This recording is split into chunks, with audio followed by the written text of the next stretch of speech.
Pag pikit ng araw, kalawitin mo sila sa dilim. Pulisin mo! Pag may bulilyaso, sagot ko. Yan lang ho hinihintay ko sa inyo, sir. Sir, may habulin lang ako. Carry on! Salamat ho. Sa susunod, mag-ingat ka. Oo, tol!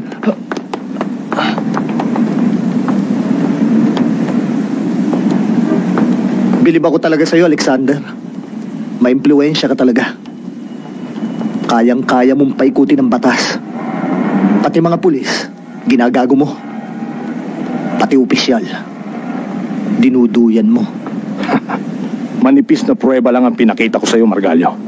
Kung kakapalan ko pa, pati ingargado mo, kaya kong sibakin sa pwesto.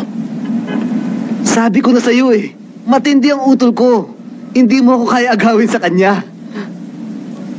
Matigas talaga ang utol mo, big boy. Pero wag siyang malilingat. Baka masalisihan ko siya. Mamayang gabi mapapanaginipan ko na kayong magkapatid. At ikaw, big boy, ikaw ang unahin ko. Dahil hindi pa natatahimik hanggang ngayon si Guyana! Ang lakas naman ng loob nyo. Mainit lang ang ulo ni Margalyo. Dahil nabukulan natin siya ng malaking huli. Okay lang yun, Alexander. May bukas pa naman eh.